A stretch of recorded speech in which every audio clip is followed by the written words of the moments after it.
Okay, so welcome everyone here in this November edition of the PugliaTechs Talk here in NTT DATA, Bari. And so this is a dissemination event in the for the next digital platform research project in collaboration with PugliaTechs Talks community. And well, I'm here to present NTT DATA. I'm Andrea Pazienza. And before introducing what NTT DATA is, just a glimpse of what NTT DATA does. NTT DATA truly believes that society may improve, there may be a better society for all, and all the investments, all the effort that is spent here is done for good, and NTT DATA believes in technology for good, and this foresight is done with a strategic view and a strong commitment for this objective. So we are part of the NTT group, which is a conglomeration of entities. NTT DATA is split in the NTT DATA Japan and NTT DATA Inc., which is all NTT DATA outside Japan. And the group highlights here are the following: roughly $93 billion of revenues this year, of which more than $3 billion are in R&D investments. We are the third data center provider in the world, and we have more than 150 years of heritage since the first telegram point in Japan in 1870. So just a quick overview of what is NTT DATA in Italy. We are more than 6,000 employees, and we are present in the 12 cities. Today we are in Bari, and which is in Puglia, and with the Puglia region we did our commitment in a research project, a program agreement called Next Digital Platform, which is in Italian we say contratto di programma, which is a research project funded by the Puglia region. And for us, the Next Digital Platform stands for NTT Data, Future, Technology and Innovation. And it is a 4-year strategic research project with a strong impact on business, technology, and design. It is also a tangible solution with a platform that enables prototyping of several use cases in different fields. The principal actors of this funded agreement are NTT DATA, which chose Bari and Puglia for their potential to become a technology beacon in the Mediterranean, and Puglia region believed in us. So together with Politecnico di Bari and Donkey Power, which are our main project partners, we are building well, the future of the city and the region. The Next Digital Platform has several ecosystems, 5 living labs spanning from territory digital twins, 5G, AI and data science, quantum computing, inclusion and ethics, that have been enabled by 3 accelerators, platform for digital twin computing and quantum computing, and AI and machine learning frameworks.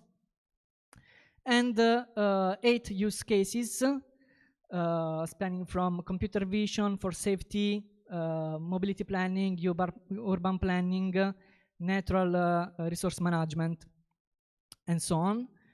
And well, all these use cases benefits from all the technologies from computer vision, machine learning, deep learning, generative AI, digital twin, 5G, and quantum computing, and all the labs included in this vision. Today we focus on sustainability and all some use cases, some speech that will be presented today are committed in sustainability in some way. That in this case is a proof of our commitment in believing in an inclusive society. So that's all. Thank you.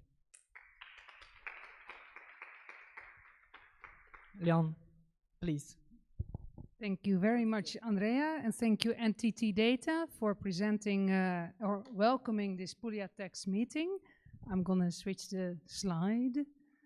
That's okay. Yeah, okay. Andrea's gonna switch the slide. It's impressive to see such a big Japanese company being so active in this beautiful region. So we are very happy to partner with NTT DATA. You're an inspiration for us all. Welcome to this PugliaTechs Talks. I see some new faces, so I will talk a little bit about who we are and what our mission is. Well, it all starts with what is happening, what has been happening in Italy. So many talents that leave the country and then they don't come back. Why is that? Not because they're not talented, it's because there's not enough opportunities here, or it's too hard to find the opportunities. And so more people like, you know, companies like NTT DATA, but also individuals are in the region is working on making Puglia more attractive and Italy more attractive for talents. And so there were a few guys, you see one of them sitting there, Marco Panelli, but there's also Marco Aboaf, Francesco De Lorenzi. They founded PugliaTechs because they said, you know what, Silicon Valley could also start here. We even made it to the, what is it, the La Gazzetta del Mezzogiorno in February this year. So more and more people are joining forces to actually join and make the innovation possible here as well. And basically Silicon Valley is a mindset, not so much a location. I stole this slide from the Nordic hub. There's a lot of innovation hubs being born in Europe now, so that gives hope and faith that we can do it. Just to zoom in about us, so who shares our mindset? Because mindset is one thing, but of course you have to bring the people together. So it's of course passionate tech enthusiasts, it's all about technology, but also how to apply it, right? So as Andrea was saying, the values, sustainability and so on. But so entrepreneurs and corporates are both joining our community, and of course, obviously the startup founders, because we all like to facilitate startups so they can start up, scale up, and maybe become one day a corporate.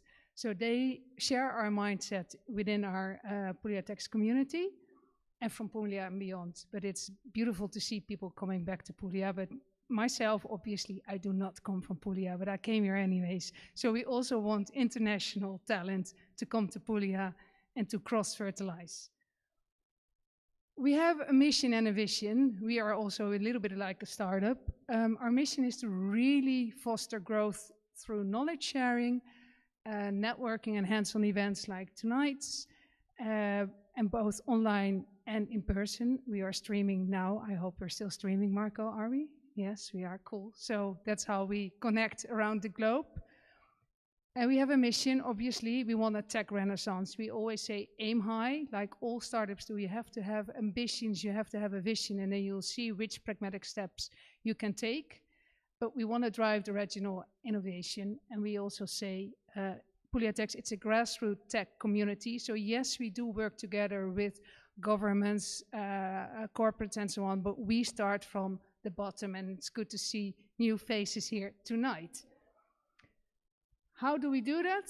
Well, we keep a global perspective, so we also reach out to many Pugliese people, or Italian people, or other people we've met through the years to get this global perspective, but we also like to keep those Pugliese roots. We want to put Puglia on the global tech map, and we want to create startups that are both globally competitive, but also deeply connected to Puglia. So any regional collaboration is very, very welcome. And we also empower local talent, so we don't have the same headlines again, but we will have different headlines, because we truly believe that there's a unique creativity and resilience in this region, and there's a lot of technical expertise, like NTT DATA, but also both the universities, so we can truly make this happen. We've been busy for about 12 months, so you see some of the pictures of different events, so that is motivating, and also a lot of location partners already in a month, so that also helps spreading the word, spreading the diversity of our audience and the companies involved. So yeah, we're working on it. We're growing on LinkedIn, not so much on Telegram, I don't know why. So we're investigating that. How come we're not growing? And on Instagram, it's also a little bit more, so we also have to learn to do it, but at least we are present online. We have a website where you can find information about events and who we are, what we do. And most of all, our latest focus is on building this corporate network, especially like NTT DATA, but also our other corporates, because we truly need them, and we aim to improve our brand awareness of PugliaTechs as a community, but also of the partners involved. So we can facilitate recruitment, maybe boost lead generation, facilitating collaborations between startups and the big corporates. So there is access to innovative technologies from like both ways. That is important. And of course, we want to share best practices. That is basically what we are facilitating. That's why we are working on this corporate network. We have an ambition, that's to close 15 slots within the coming year. And one big step we said is that we are now officially a third sector registry, so we can officially do business, and Marco is our president. So yeah, we are making our little steps to become more and more professional, so we can actually deal and collaborate with the corporates that we really, really need.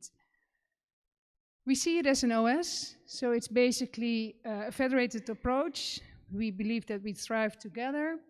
We want communities that are united on our common objective, so we're not going to compete with other communities. There are other tech communities either in the region or somewhere else. We collaborate more than anything, because we truly believe in that together.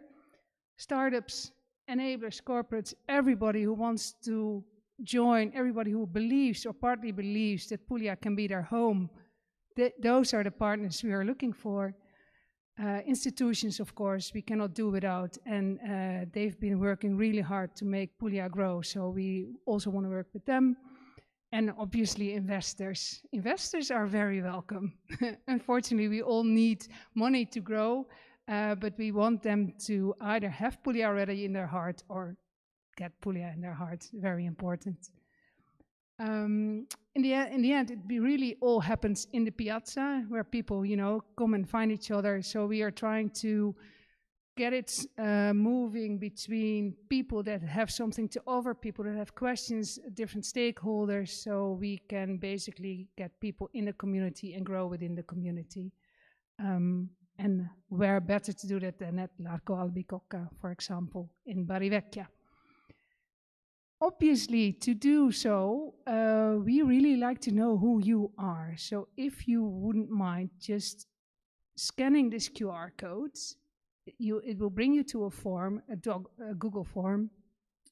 It's only for us to understand who you are and what you need, because we cannot make our community grow in the right direction if we don't know who you are. We also promise we will not misuse your data, let alone sell. We're a non-profit community, so this is only really for us to improve our services to the people. But yeah, it would be a big, big help if you would be so kind to fill this in. I will also show it again at the end of the evening, if you're at the end of the presentations, if you don't have the time for it now. Because the most important part is coming up now. There we've got 3 great speakers, which I will shortly introduce to you, which are Elisabetta Fasano, who's from NTT DATA. She will be our first speaker.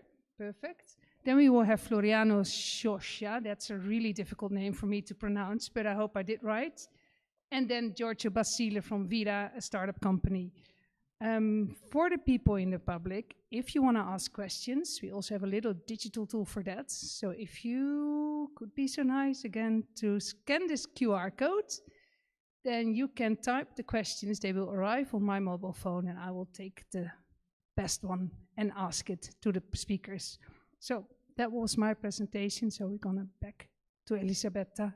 The stage is yours. Thank you. Thank you.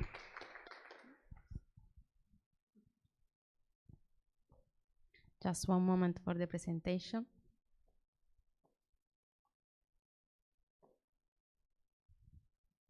Okay. Check, yes. So, thank you to everyone to stay here. I'm Elisabetta Fasano, and I lead the Digital Twin and Smart Spaces team in NTT DATA Italy from Bari. So I lead Digital Twin in Italy from Bari. So it's great, good thing. So right now we talk about Territory Digital Twin.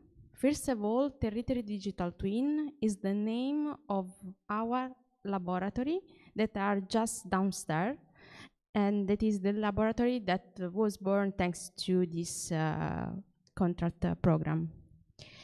And then from an idea, thanks to that research program, was born a solution in the sustainability area. What means? Start with the context.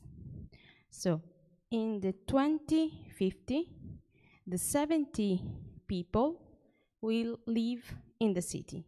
So that means that the city will be more density than now. It's not just about the density of the population. So the city are transforming, and in the same place will live people with different ages, younger and older, with different type of need. So the city of the future will be larger, populous, and complex. So it thinks that maybe the way we design the city will change, because the way right now, it's not the good question to solve this problem. And the way we design the city is a manifestation of the humanity we support. Why? Because it depends on the need that we want to solve. But how innovation can help us? I work in advanced technology innovation, and my work is to solve a problem with the technology and with the innovation. So there are maybe a lot of solutions to solve a single problem, but right now with innovation and with digital twin, how can help us? So first of all, what is a digital twin? I don't know if you know what is digital twin. Can end up? No? Okay. So digital twin is the formal digital representation of real world object, process, system that capture its attribute and predict behavior. But what means? Means that digital twin understand the present that we can model, learn from the past thanks to the historical data, and anticipate to predict the future. So there are three pillars. First of all, the modeling. We need to model the reality. First of all, it's okay, what is the reality that we need to model? What is the process that we need to model? Then we need to integrate them with the reality from the data. And finally, why we do that? To predict a future, what-if scenarios. Okay. So, but digital twin is not a technology, it's a framework, because it's a lot of technology that can enable digital twin, and it represents a shift in how we can design, create, interact with the physical world. So, right now, maybe there are a lot of confused ideas, so we will see a specific example. So, Territory Digital Twin is the platform that we are developing thanks to this contract program, and rethink urban planning. So, the problem of design of the city, based on 50-minute city model. Do you know the 50-city model? No? Okay. Is the model that means that for all people, the services, for example, the location of work, hospital, is in 50 minutes on foot or by bike. And that model helps to make a city more accessible and more inclusive.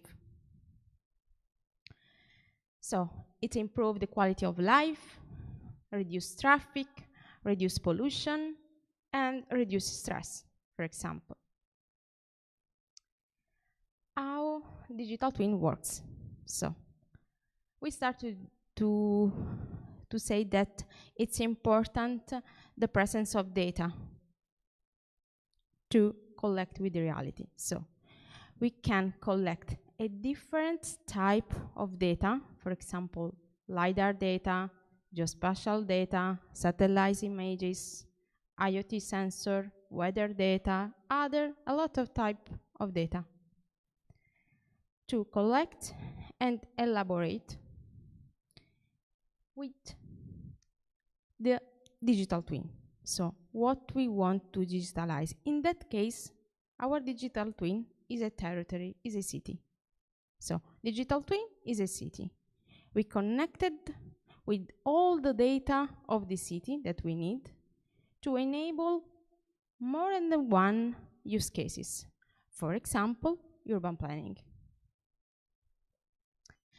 And to enable that, to enable the foresight, we need a lot of technology, because we say that a digital twin is not a technology. So for example, AI, XR, IoT, 5G, etc.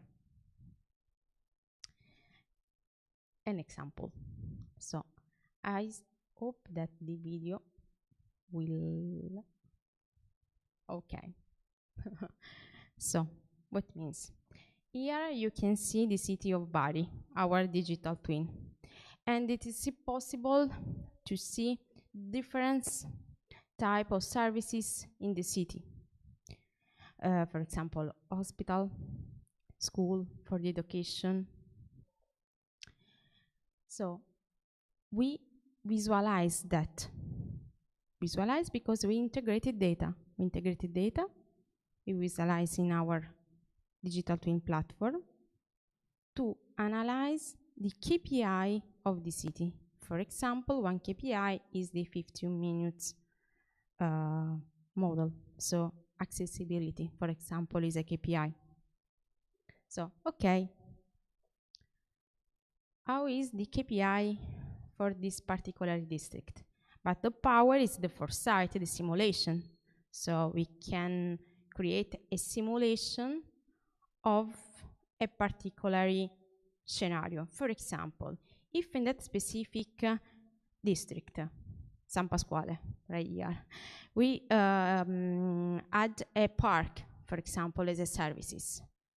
If there is a park here, how can change KPI of the city, KPI of accessibility, for example? So that tool is able to take a decision better, to experiment the decision of the planning in the digital world before the real world, and to see the impact also to the people. Here there is another example in another use cases. It's not urban planning, but for example the climate risk planning. In that specific case, we can see the probability, for example, of the fire in the city. Not only the probability, but also we can estimate the impact of the cost, for example, of the climate risk. So it's possible also to prevent a climate risk and manage better, thanks to the historical data that help us to create AI algorithm, for example, to predict a behavior and anticipate it. There are two different types of use cases, but there will be more than one. For example, for the mobility planning, what happens if, for example, we have another bus stop here, or we increase the frequency of the bus 22 to go to the city center of Bari from here, that is just on half an hour. And or security management, to see what are the crime risk in the city and I can manage that. So there are different use cases that we are working on it from Bari to improve the quality of life of the people. From Bari to all. Maybe it will be the new Silicon Valley here in Bari. So thank you, everyone.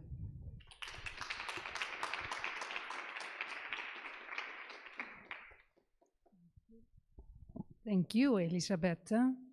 I did not receive any questions. Anyone with a spontaneous question? Because I have a question. Oh, you too. Hang on. I'll come. You take this one. Can you turn it on? Because we have time. She was really good, wasn't she? In 10 minutes. No, it's not really a complex question. Probably didn't pay attention. I didn't get which KPI do you measure for measuring sustainability. I understand how AI can model scenarios, but what indicators do you have? We can measure different KPI, depend on the use cases, and it depends on the data. The real problem in that type of solution is not to calculate KPI, but to calculate KPI, we need to have data. Some data are open, for example, the ISTAT data, to see the age of the population or the level of the education of the population. And some data are not free. For example, the data for the traffic, it's an example. So it's not a problem which KPI, we can calculate it, KPI in that specific case. So for the urban planning, we focus on accessibility. And for climate risk, it's a different focus point of the same problem, the sustainability. So related to the planet, not related to the people. I don't know if I reply to your question. Thank you. Thank you, Elisabetta. Applause. Thank you.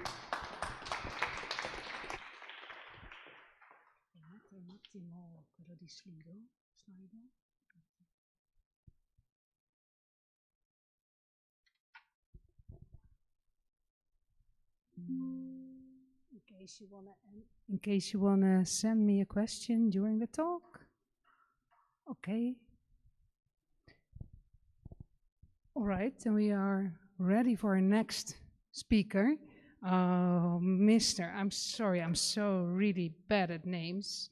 Floriano Scioscia, professor at Politecnico di Bari. Welcome to PugliaTechs. Thank you very much. Good evening, everyone. Thanks. This talk is about from MLOps to TinyMLOps and QMLOps, powering optimization in environmental management. A quick glance at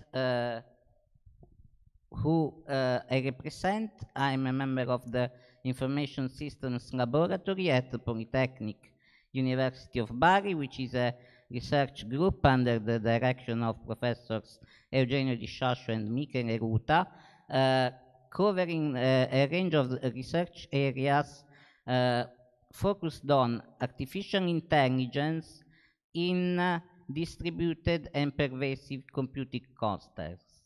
We participate in several national and international research projects and are affiliated with several national centers funded by the Next Generation EU program,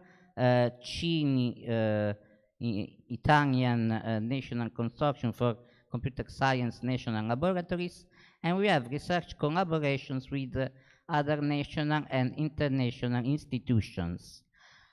From the research group in 2021, the Donkey Power spin-off was established in order to bring to the market the results of our research. So our focus is on technology transfers, and both from Politecnico University of Bari and Donkey Power, we are partners with NTT DATA Italy in the next digital platform research project, providing research and development support. The project includes 5 living labs, including several key technology areas like digital twin, artificial intelligence, quantum computing, which are the focus of the talks today. I would like to start from a wonderful definition Elisabetta has given about the digital twin which learns from the past, understands the present, and predicts the future. Actually, besides giving the fundamental rationale of a digital twin framework, these are key capabilities for whoever wants to understand and manage environment and territory.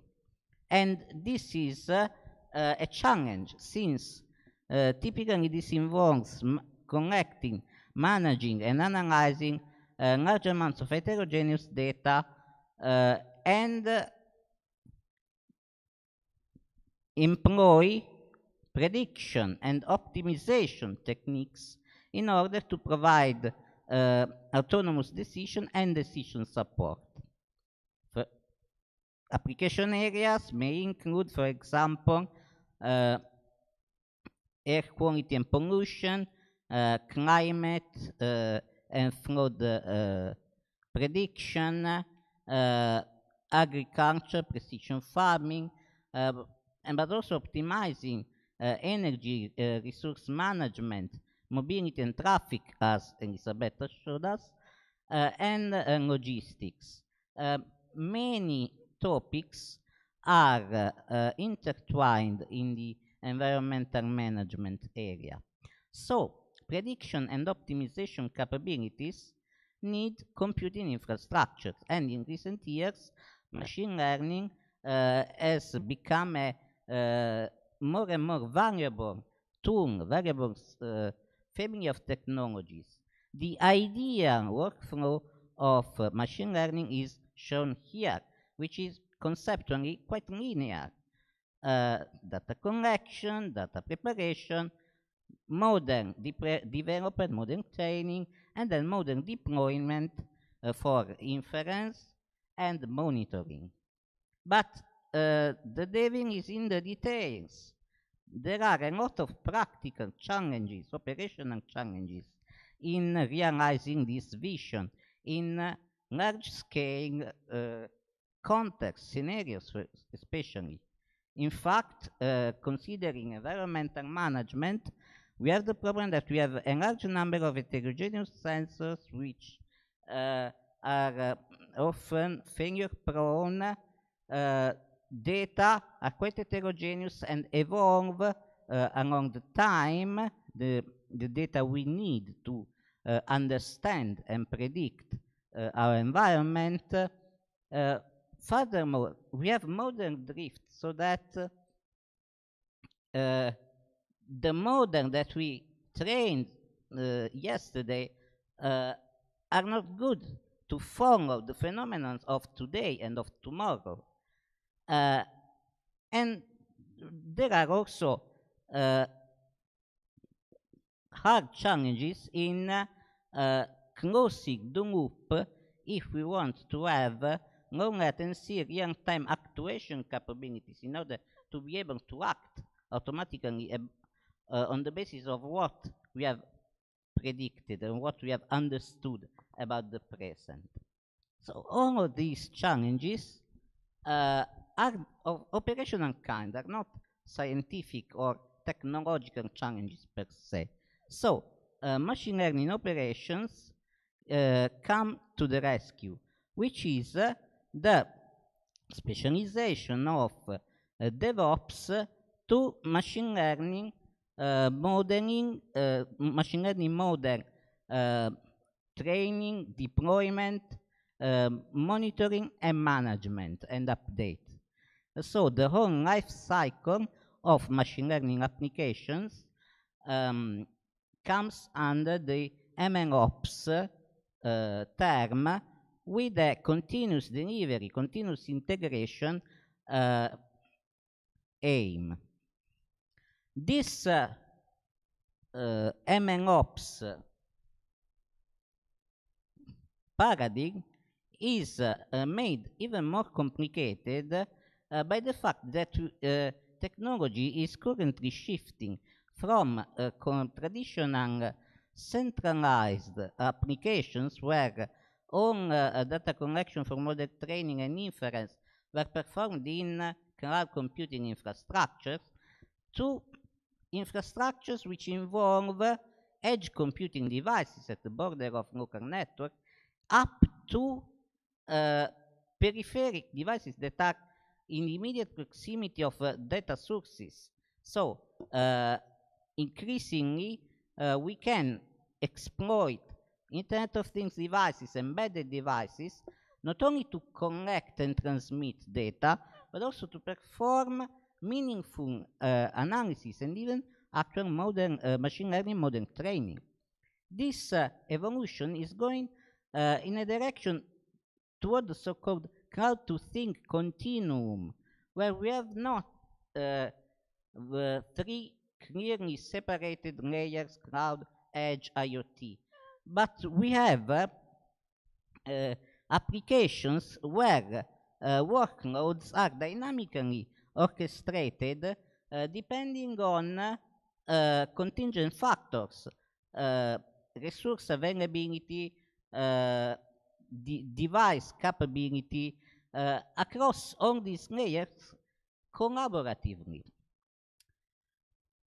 And so conventional DevOps and MLOps is also evolving toward the so-called TinyMLOps, which is a focus of MLOps where machine learning models are designed and deployed to tiny embedded devices, typically on with real-time operating systems or bare metal altogether, and a range of techniques makes it possible to do that. We have modern compression by means of, for example, quantization, so to reduce precision of neural network weights, and pruning that is making connection in the neural network mesh sparse without impacting accuracy, and designing more lightweight models. And this approach must be performed by keeping in mind from the start the capabilities and the characteristics of target devices. The neural architecture search is a kind of middleware that is increasingly adopted to perform a customization of model or machine learning models that is tailored to the specific target device. Moreover, this is supported also from the hardware level with several kinds of AI accelerator subsystems like FPGAs, ASICs, MPUs, etc., beyond conventional GPUs we have been exploiting not long ago, so that tiny embedded devices are also heterogeneous computing platforms, which makes the management of local workloads even more challenging. So TinyMLOps requires not only a top-down modern design and deployment capability, but a continuous delivery and integration of machine learning models, since, especially at a local level, data are volatile, phenomena are volatile, so we must adapt models with a certain pace, otherwise we face model drift. We go away from a correct, accurate prediction capability. And so, in order to tackle these challenges, several kinds of proposals are emerging, especially versatile architectures where, depending on the capabilities of devices and the resources made available by devices, by individual embedded devices, or up to single board computers, for example, we can have a set of mandatory necessary components and a set of optional components which can be mixed and matched at deployment phase dynamically. And this leads to truly dynamic architectures where not only the various nodes cooperate and are orchestrated, but the architecture inside of each node can change, can be adapted to keep the node itself suitable for the kind of tasks it must perform now.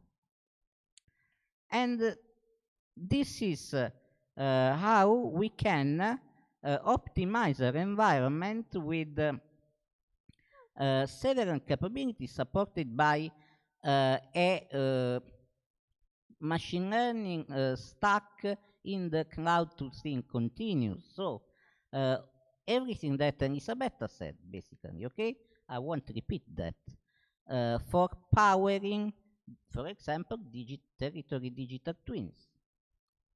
And so this becomes a continuous loop of update and deployment and integration between the cloud, edge, and IoT dominions, exploiting also incremental and federated learning capabilities. Okay, wonderful. What's next? The next frontier is quantum computing. We all know that quantum computing is not the next big thing, but the current big thing, okay? And here in NTT Data, I need not say that NTT is one of the pioneers, worldwide pioneers in quantum computing. So, in quantum computing, the exploitation of quantum mechanics properties enable us to manipulate qubits instead of bits, which enables us to exploit quantum phenomena of superposition and entanglement to be able to explore more solutions in parallel. This can enable machine learning and optimization algorithms which have computational properties that are totally beyond the reach of conventional computing devices. And these kinds of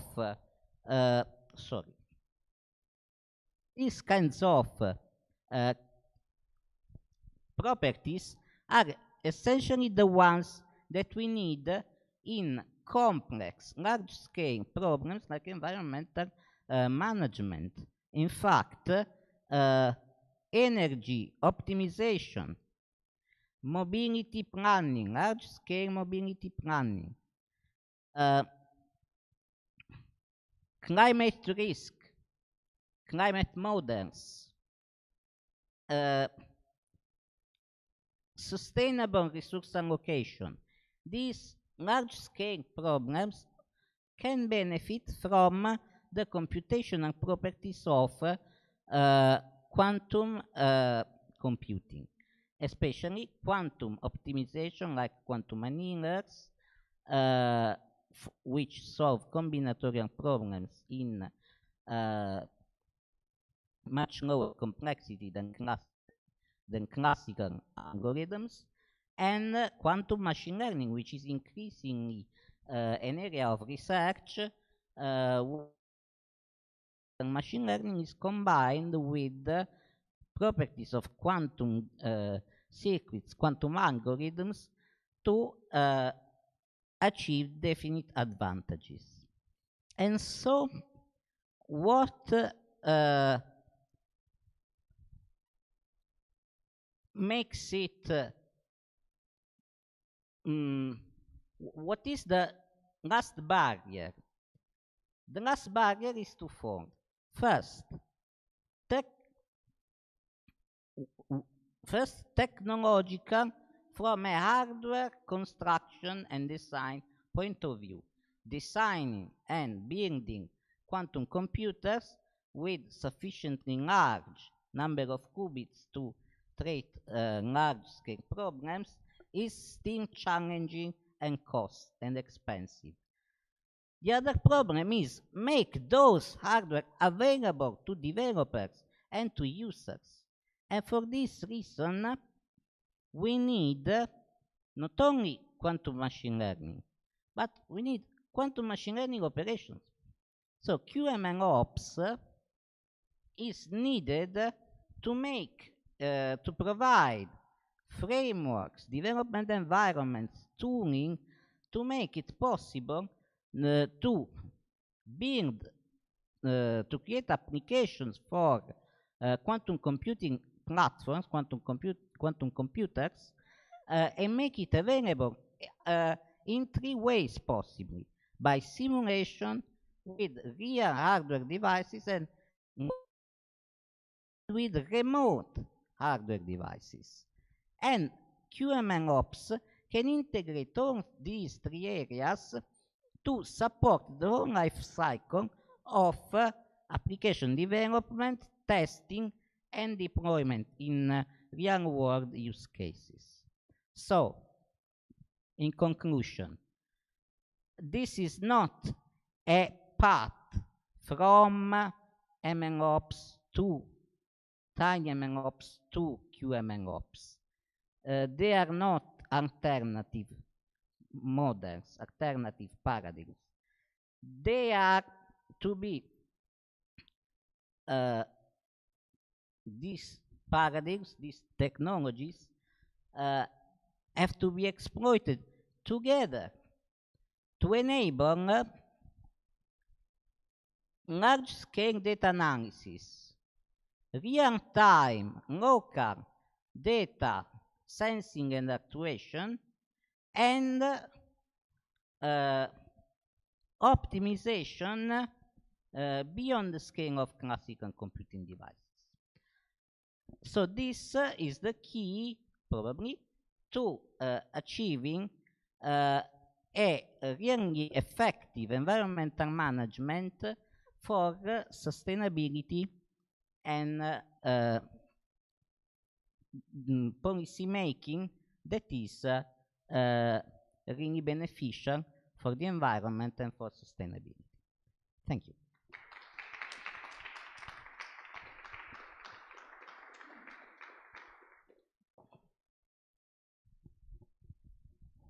Thank you so much. I did not know anything about these MLOps, and now I feel like I can actually talk about it. So thank you so much for your great presentation. Any quick question? Quick. Yeah? Okay. I'm going to give you this microphone. Answer. But yeah, it's probably not a quick answer. But I was dreaming while I was looking at this and imagining how we could use this technology to protect an area which wasn't mentioned, which is that we are not alone here in Bari. We're not only human beings, but there are other species which are in grave difficulty because we don't take into account the complexity of all of the factors which is driving their extinction. I work with a How could have you looked at this area? Can we use this sort of technology to protect other species, for example? Yeah. One of the characteristics of quantum computing that is peculiar, it is not replaceable by classical computing, is the ability to simulate faithfully physical systems up to the quantum realm. So this means that we can simulate both small-scale phenomena and large-scale phenomena and optimize according to our targets. So I think this is one aspect of what you have said.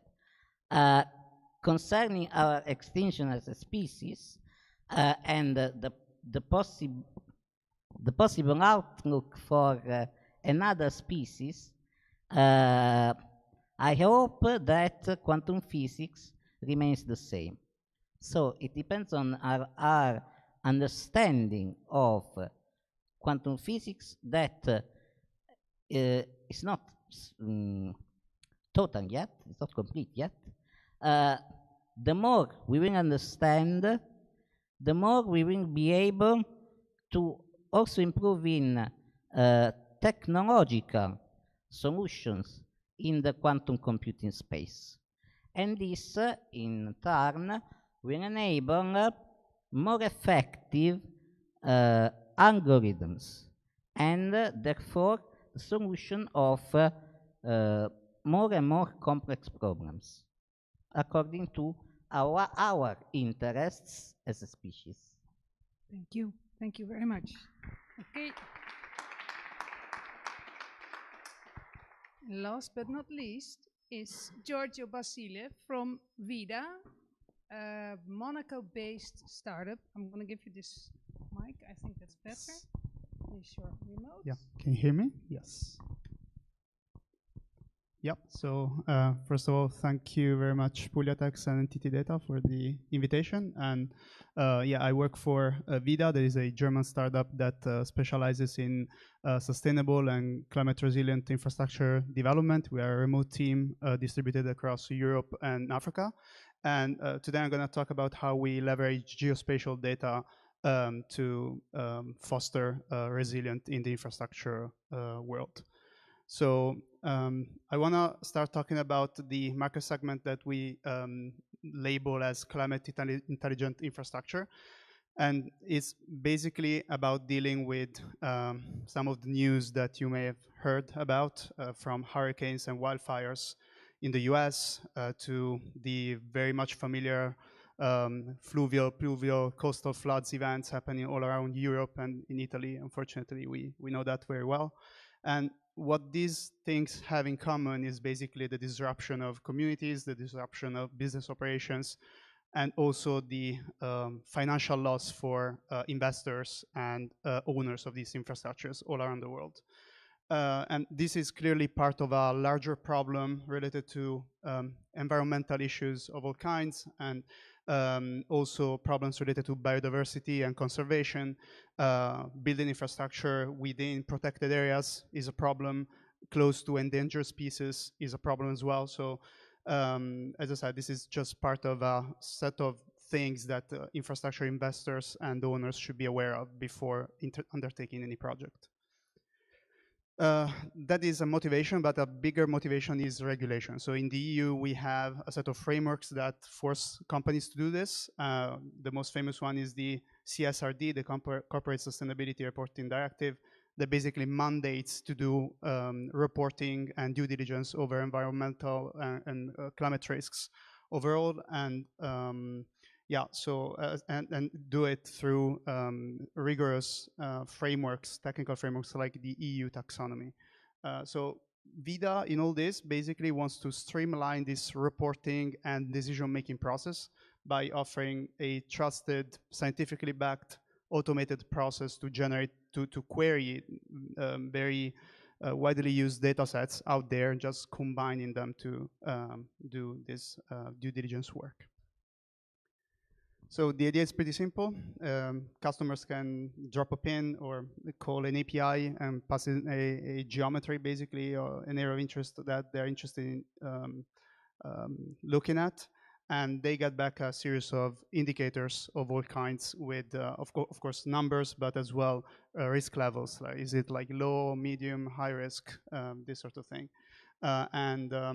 Of course, like, it's very difficult to give only one number for each one of these indicators, because it also depends on which time scale are you looking at. Are you looking at the occurrence of an event in 30, 40, 50 years? So we try to summarize all this information. We provide things like expected value at loss. So how much value would my asset lose in case of an extreme event happening? And we also give like portfolio level overviews. So just like having maybe multiple assets deployed in a region, getting just an overview of what is the exposure overall of a portfolio of assets instead of just looking at one specifically.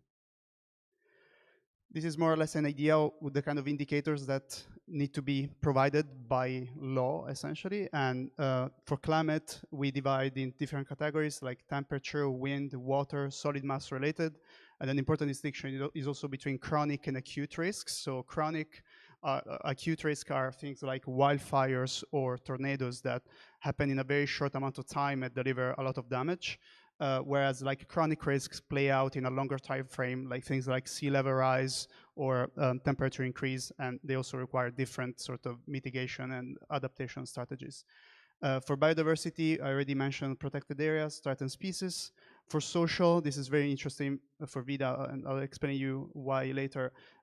Things like settlement data. So is there any community, any village, especially in remote areas, that may be disrupted or benefit for a new infrastructure? project? Is there any history of protests or conflicts? And what is the status of the local government? These are all things that are very important in infrastructure planning. So we do this obviously collecting data from everywhere we can, and there's a lot of course, either satellite data or just data set derived from open data from NASA, ESA. Then we have the World Bank. We have a lot of data sets related to the social realm, and then more specialized provider like ACLED for security and IBAT for biodiversity data. So I hope this was pretty intuitive. What happens under the hood may be a little bit more complicated.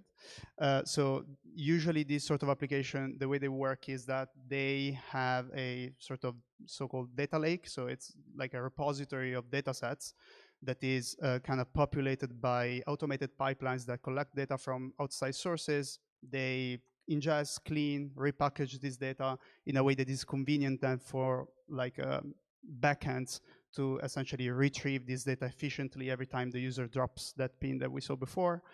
And so this needs to happen in seconds. You need to query like all these data sets that we saw before.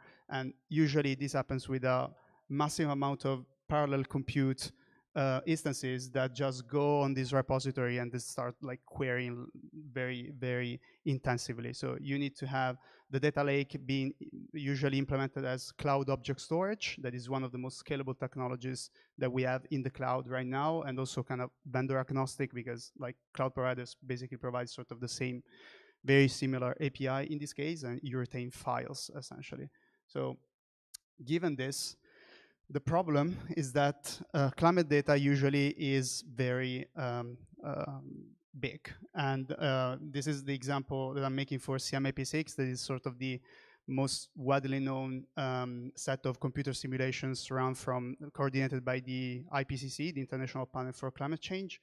And we talk about dimensionalities that go obviously latitude, longitude, but then you have hourly data for 100 years. And then you have other dimensionalities like frameworks that take into account socioeconomic pathways. So there's an example here of like, are we going to be a very sustainable world in the future, or are we going to be a fossil fuel developers all around?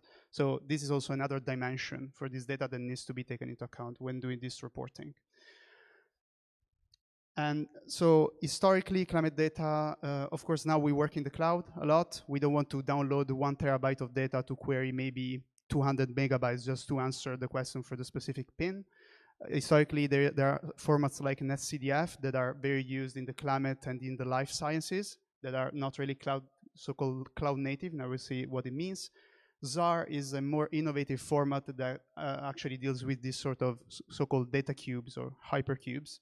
And it's a format that basically chunks these data sets in multiple pieces depending on the application that can be deployed individually on object storage, and that can also be like they have separate metadata. It means that I can sort of build the memory structure of this hypercube without actually downloading the data right away, and then only download the necessary data, the necessary bytes from the necessary files, depending on the actual query that I want to make to the data. And it plays well with libraries like Xarray or Dask that are very famous in the Python ecosystem. So what I just explained is basically the concept of cloud-native geospatial formats. Is essentially this idea of having like lazy access intelligent subset into these big data sets, and being able to do this in a way that for developers is kind of transparent. You don't have to think about doing multiple HTTP range requests towards object storage. It just happens with a few lines of Python code that are really like running a SQL query towards a database. You don't have to really think it through a lot or think about the indexing in a database table. You just run the query and it gets executed. And this is more or less, we are going also towards a SQL related world also in the climate data space. Just mentioned another standard that is the cloud optimized GeoTIFF that just helps to, again, in a very cloud-native fashion, to visualize slices of those hypercubes that we saw before with internal tiling, internal overviews, just make it easy to do pan and zooming.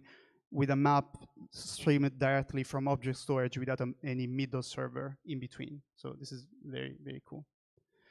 Now, there are other formats, but in order to talk about them, I just wanted to switch a little bit topic on the other focus of the company that is around people-centric infrastructure, we call it. And I'm going to be very, very quick.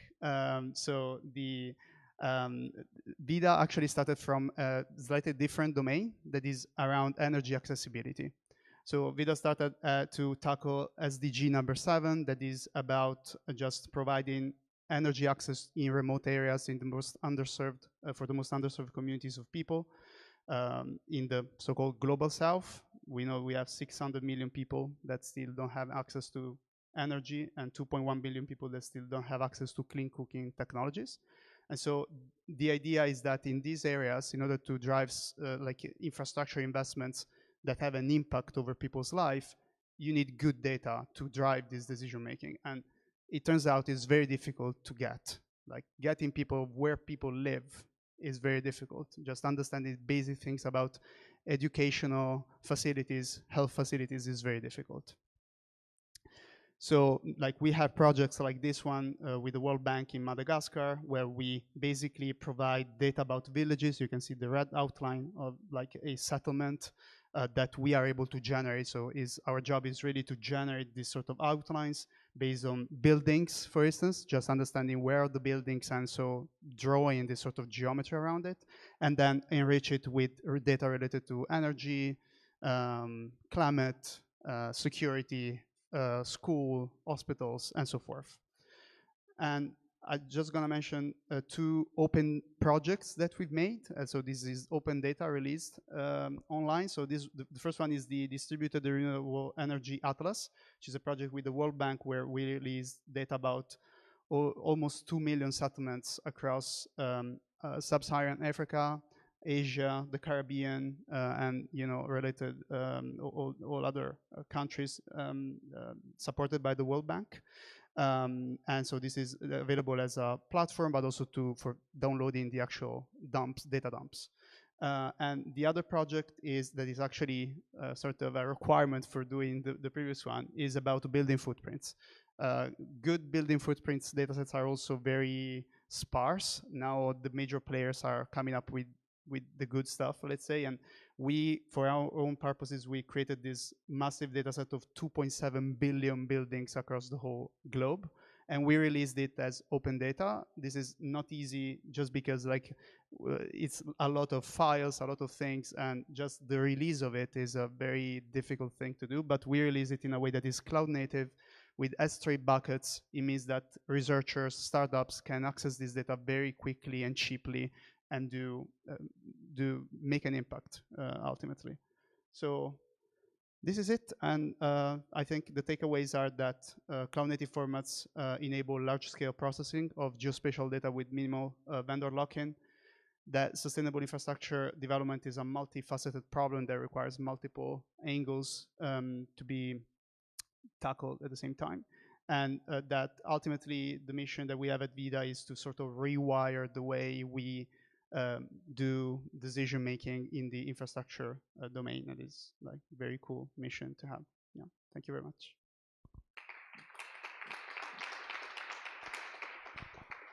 Thank you very much, Giorgio. Oh, I gave everyone the time for a question. So do we have one last quick question for you? No, nobody? We're gonna close it then. I was very impressed by your presentation, so thank you so much for coming. Thank you all very much for coming, and I hope to see you again at our next PugliaTechs Talks. Thank you. Thanks.